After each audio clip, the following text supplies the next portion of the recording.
Mrs. Sankaran, Mr. Gupta, all the principals and teachers assembled here, distinguished guests and friends. I am really happy to be amongst you because it is in the hands of the principals and the teachers to create a next generation which is competent and skilled. I think there is a lot of talk about India rising or emerging. President Obama said that India has already risen. The reason for this kind of enthusiasm about India is that it's a large country, and it's not only a large country, but it has the largest number of young people among all the countries in the world. So if you look at the future, whether it's the workplace or any other field of activity, including education, the Indians will find a place of prominence. Another country which is very large is China. But in China, already the population has started aging. Because of their one-child norm, now there are large number of old people and there are not so many young people as in India. So we have what is called a demographic advantage in the entire world. So this is a time we must all think about how to exploit this demographic advantage. If we have large number of young people, but they are not educated, they are not competent enough, they are not skilled, then it will not be a demographic advantage, but it will be a demographic disaster. We had been talking for last several years about the problems of population. Now, we have got an opportunity to change that problem to an opportunity. So how do we do that? To ensure that every child gets proper education. And the objective of education is not only, of course, one is the self-development, but also for the society as a whole, it has to lead to employability, so that finally there will be economic prosperity. Fortunately for our country, we have got out of the old days when the country was growing at a rate of 3 to 3.5% per annum. Now in the last 5 years, we are growing between 8 to 9%, 9.5% per annum, which is a very good rate of growth as compared to any other country in the world, except for China, which is growing at about 12 to 13%. There are very few countries which are growing at this high rate. So, and we are hoping that this will be a double-digit growth in the very near future. So this growth can be sustained again only if we have an educated and competent workforce.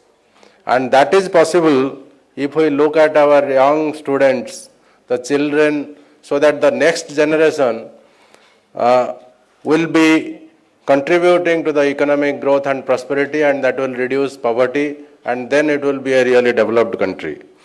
So the role of ICT in this process, I don't have to over-exaggerate. I think all the speakers have already highlighted various aspects, and you have seen some of the clippings, how things are, the teaching of mathematics, or how empowering girls in a remote village, or how to use open and distance education, so that outside classroom also some students can be educated.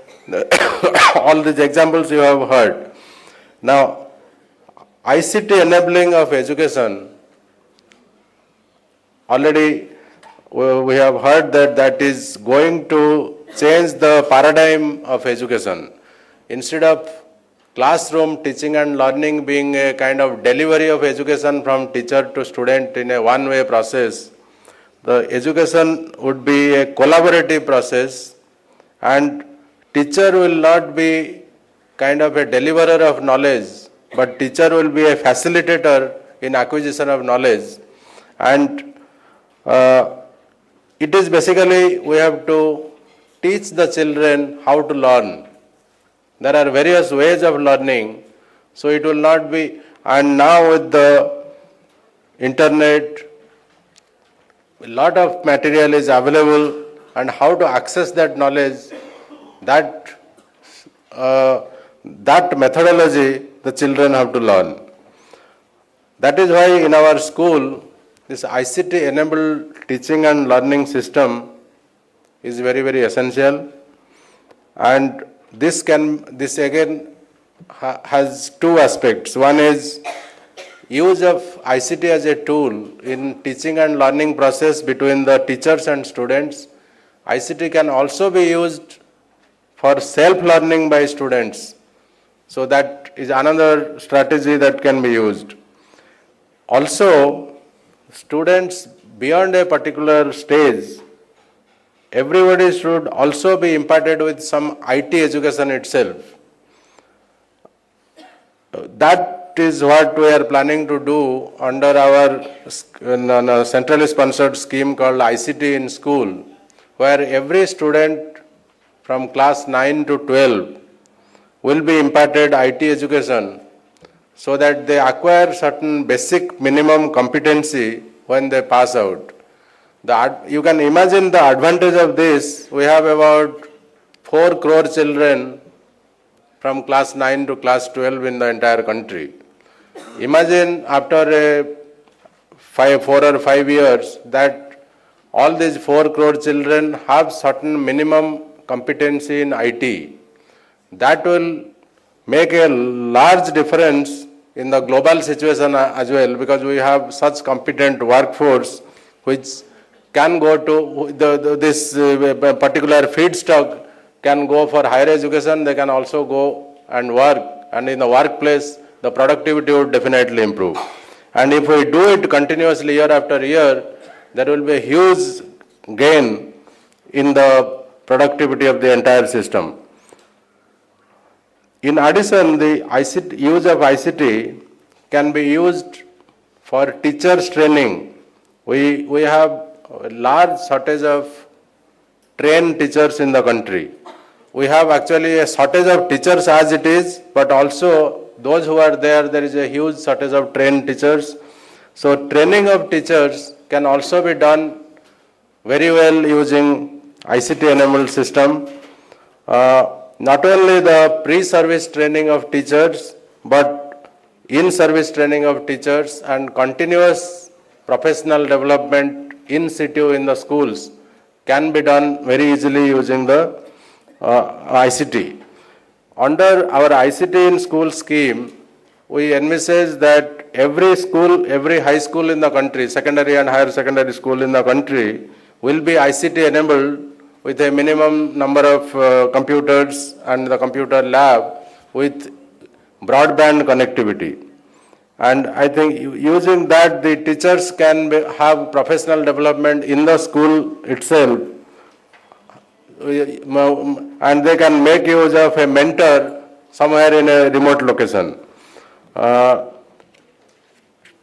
Then the ICT can also be used very well in school administration, including school admission, collection of fee, then biometrics for teachers' attendance, students' attendance, then the assessment and evaluation of the students. As you know, we have in the CBSE system, we have now introduced continuous and comprehensive evaluation. The idea is that to reduce stress among children, not to put them into a kind of traumatic situation at the end of 2-year period, but to assess them continuously throughout the year, both in scholastic and co-scholastic activities. That will help children to grow holistically, and also the teacher should know exactly what each student is capable of doing, what are their strengths and weaknesses. This is again the tracking of the students, keeping an academic and co-scholastic profile for the students can be best accomplished using ICT.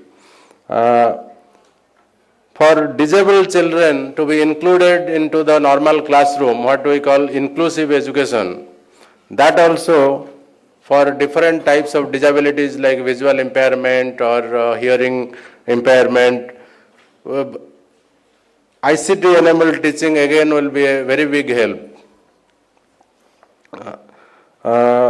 Then of course Dr. Jena has already mentioned about use of ICT in open and distance education, which so these are some of the areas in which ICT can be very effectively utilized, and that is why we have prepared a draft policy on use of ICT in school education, because it is necessary that every school, every principal in the country is aware of the possibilities that exist in use of ICT to improve the standard of education. Now, ICT enabled education, there are many hard topics which are very difficult to explain using blackboard and chalk, but it can be very easily explained using video clips, using interactive learning objects, particularly in the subjects of science, in subjects of mathematics, in language. So many schools have already introduced, and I think you have heard even in schools of MCD, in remote schools in the country, this is all being used now under Sarva Shiksha Abhiyan in primary schools and under the Rashtriya Madhyamik Shiksha Abhiyan in secondary schools. Then end of class assessment also is another very effective method to ensure that the children are learning something, because the purpose of this education is that the learning outcome should be positive. It's not only to go through the ritual of teaching and learning process. Now people have a feeling throughout the world that Indian education system is very good. In fact, some schools in Japan, they have set up separate sections where Indian education system is followed. And I think in many developed countries, they feel that Indian education system is very good because Indians are doing very well outside. But the trick of that is that the top 5% of students of India, they can go anywhere in the world and they will be the best among the people anywhere. But we have to look at our average students. What is happening to them? There was in Orissa and Rajasthan, a pilot study was done on the learning outcome in science and mathematics. And it was found that when you compare with other countries, our children came at the fag end of out of 49 countries in these two states. If you take it as a representative of the country, they came at the position 41, which speaks volumes about our teaching methods and what kind of learning is taking place in the average school in the country. So we need to scale it up. Our best schools are of course doing a very good job, and probably many of these principals here are from the best of the schools. There are some school teachers from government schools, but again, government schools, our Kendriya Vidyalayas or Rashtriya Pratibha Vikas, the Delhi Pratibha Vikas Vidyalaya, etc., again are among the better schools in the government. But we would like to do this for all schools in the country, and there ICT will have a very big role to play, so that the best of the teaching methods from the best of the teachers are made available to all the students in the country. At the same time, it does not dispense with the role of the teachers. Teachers' role remains central, but the teachers can make use of ICT as a very effective tool to improve the learning outcome among the students.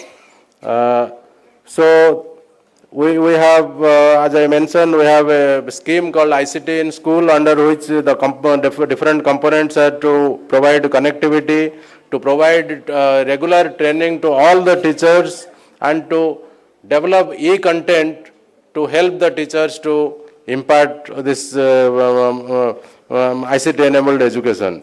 We have another scheme called Rashtriya Madhyamik Shiksha Abhiyan, under which we are improving the infrastructure and training all the teachers of all the schools in the country in the secondary stage to improve the access, to reduce the disparity as far as the spread of secondary education is concerned. There is a huge disparity between boys and girls, between rural area and urban area, between the general students and between SC and ST students and minority students.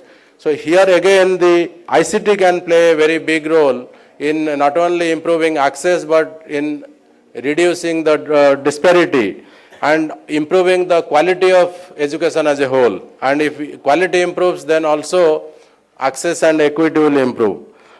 You know about the Right to Education Act, which has been promulgated in the country, that all children from 8 to 14 years age will remain in the school. We want to take it forward. Not only it is not to be confined to the age of 14, but we would like to take it up to the age of 16 in the next few years. By 2017, our vision is that because the elementary education is not enough to be productive citizens in this world, and this has to be taken forward to first to class 10 and the next to class 12. And a good public-private partnership will be necessary to take this vision forward. It cannot be done only by government. Government can create a framework, but the private sector, the NGOs, they will have to contribute. And I am happy that today you heard some of the presentations where the private sector is contributing to this effort. And only thing that I will expect from the private sector is that ours is a big country and we are not a very rich country. So the private sector should look at the affordability of the systems that are required to roll out this ICT enabled education throughout the country. And I think because the country is very big and the volume of operation is large, they will find ways to make it affordable. And in the next few years to come, we will see a real paradigm change in the education system. And I think principals and the teachers have a very, very critical role to play, and you will have to be the lead catalytic agents to bring about this transformation. So let me thank Dr. Ravi Gupta of Digital Learning and his colleagues for giving me an opportunity to come here and talk to you. Thank you very much.